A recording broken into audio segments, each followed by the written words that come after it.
Assalamualaikum warahmatullahi wabarakatuh. Perkenalkan, nama saya Huda dengan NIM 41522010015 dari jurusan Teknik Informatika, Fakultas Ilmu Komputer, Universitas Mercu Buana.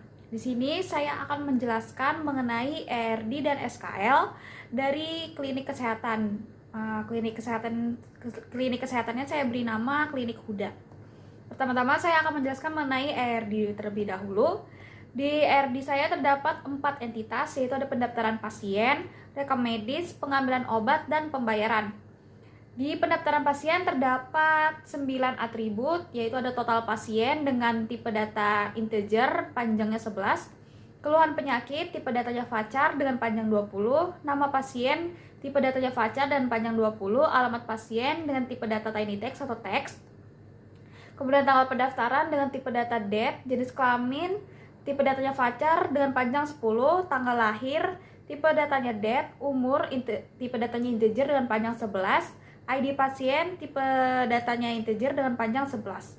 Kemudian di rekam medis terdapat 5 atribut, yaitu ada hasil pemeriksaan, tipe datanya VACAR dengan panjang 20, ID pasien, tipe data integer dengan panjang 11, kemudian tanggal pemeriksaan dengan tipe data DATE, ID pemeriksaan tipe datanya integer dan panjang 11, nama dokter atau nama dokter pemeriksa tipe datanya VACAR dengan panjang 20.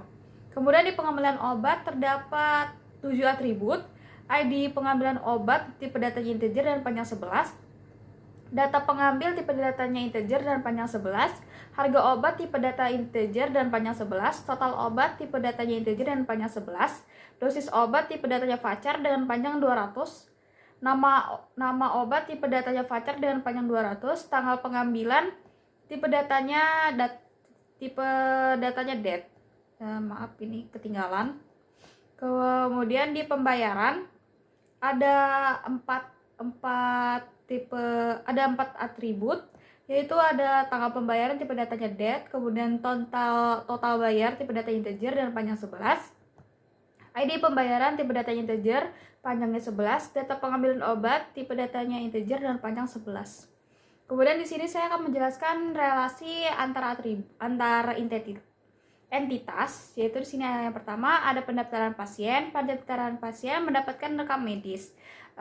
Relasi yang saya gunakan adalah many to one. Kenapa? Karena pendaftaran pasien pendaftaran pasien terdiri dari banyak orang.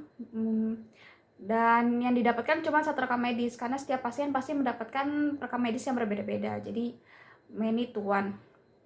Kemudian setelah mendapatkan rekam medis, akan melakukan pengambilan obat. Di sini relasi yang saya gunakan adalah one to many. Kenapa? Karena rekam medis cuma ada 1, terus pengambilan obatnya bisa di banyak tempat, bisa di banyak apotik, gak cuma di 1 tempat aja. Kemudian setelah melakukan pengambilan obat, melakukan pembayaran.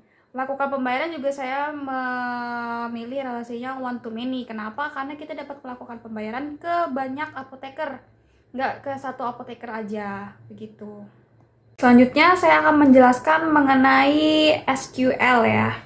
Jadi di sini kita lihat dulu strukturnya. Strukturnya sama kayak di ERD, ada 4. Karena ini kita berdasarkan ERD yang tadi saya kerjakan ya. Jadi ada pendaftaran pasien, terus rekam medis, pembayaran, pengambilan obat. Kita ambil contoh pendaftaran pasien.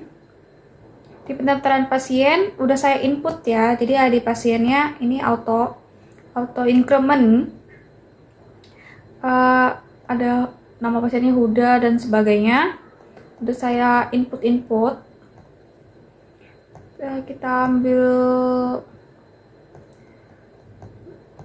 Kita lihat strukturnya dulu. Jadi strukturnya di ini apa ini pembayaran. Di struktur pembayaran ada ID pembayaran, data pengambilan obat, tanggal pembayaran, total bayar, sama kayak di ERD tadi. Jadi di ID pembayarannya itu merupakan kunci utama ya. Jadi saling berhubungan dengan yang lain, struktur yang lain. Dari pembayaran ini ada auto increment. Auto increment nih maksudnya kalau misalnya kita masukin ID pembayarannya 1, dia nanti selanjutnya bakal nambah satu angka.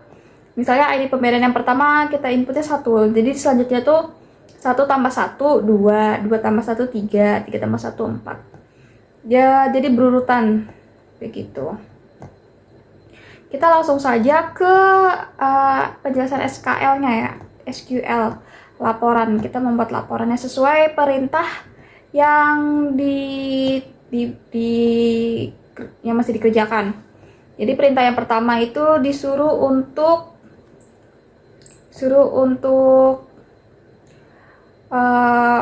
soal nomor 2 itu membuat laporan daftar hasil pemeriksaan per hari yang berisi data nama pasien, kemudian gender, umur, nomor urut, hasil pemeriksaan, total obat, dan total biaya.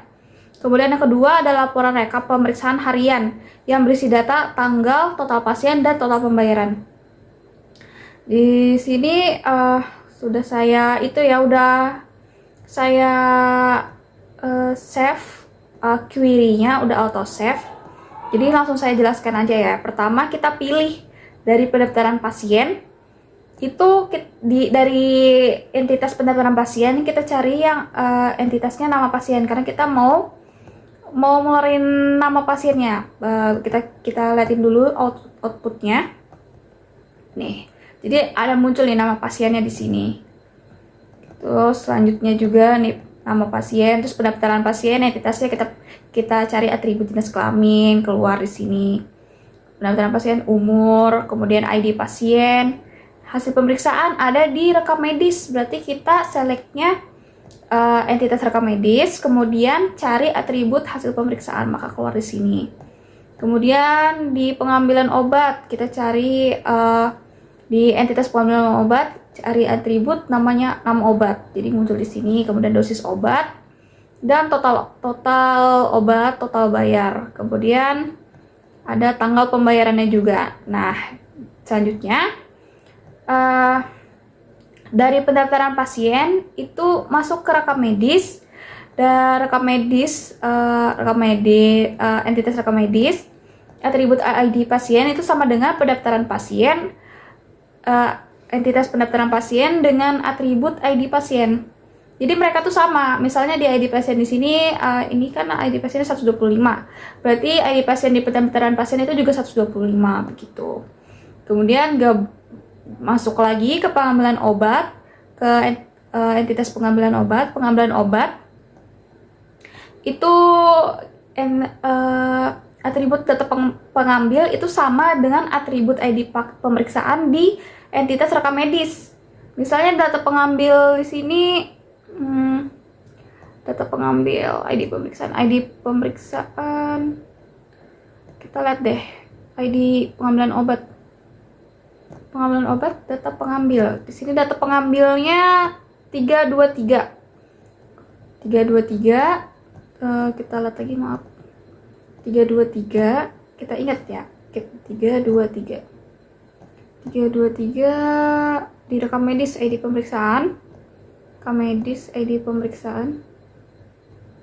Tuh 323. Jadi dia tuh sama. Kita yang sama itu digabungin karena sama. Cari SQL ya. Jadi lakukan hal sama. Sini juga join pembayaran di entitas pembayaran. Di pembayaran atribut data pengambilan obat itu sama dengan atribut ID pengambilan obat di entitas pengambilan obat. Nah, habis itu kita kirim deh. Karena kalau habis dikirim dia akan muncul seperti ini. Ini yang disebut dengan laporan. Jadi nama pasien ada Huda dan Abul, jenis kelaminnya perempuan, laki-laki, umur 18-24. ID pasien 125, 126, hasil pemeriksaan batuk dan pilek dan selanjutnya. Jadi keluar di sini dia. Kemudian yang soal nomor 2 itu disuruh untuk rekap pemeriksaan harian. Jadi outputnya tanggal, total pasien, dan total pembayaran. Jadi yang 2 itu kita pilih tanggal pembayaran. Di tanggal pembayaran kita hitung ID pembayaran sebagai total pasien. Jadi jumlah ID pembayaran itu kita sebut dengan total pasien. Misalnya ID pembayarannya ada biji, ada 5 biji ya di pembayarannya, berarti total pasiennya ada 5. Outputnya seperti ini ya. Outputnya seperti ini. Total pasien 2. Karena ini kan ada 2 nih. ID pasiennya ada 2. 125 sama 126. Jadinya total pasiennya 2. Dimasukin total pasien. Habis itu sum itu sum itu menjumlahkan data. Jadi dari total bayar, hasil dari total bayar itu dijumlahin datanya. Ini kan total bayarnya ada 100.000 sama 300.000. Jadi totalnya ada 400.000 karena dijumlahin kan, gitu. Terus tanggal pembayarannya, di tanggal pembayaran, jadi dari hasil pembayarannya itu dimasukin atau menggabungkan data dengan nilai yang sama. Jadi kan nilai dari pembayaran ini sama, jadi digabungin ke tanggal pembayaran. Jadi output di tanggal yang datanya sama itu digabungin ke tanggal pembayaran. Misalnya datanya sama, misalnya tanggal 2 bulan 10 tahun 2012. Terus ada juga pasien yang lain yang periksa di hari yang sama. Nah, itu bisa digabungin pakai group by ke tanggal pembayaran. Jadi outputnya kayak gini. Tanggal pembayaran 2022 12.02. Karena 2 pasien ini sama-sama di tanggal 2022 tanggal 2 bulan 12 tanggal 2 begitu. Kurang lebih seperti ini yang bisa saya jelaskan. Mohon maaf jika ada penjelasan yang kurang tepat. Mohon bimbingannya kembali. Wassalamualaikum warahmatullahi wabarakatuh.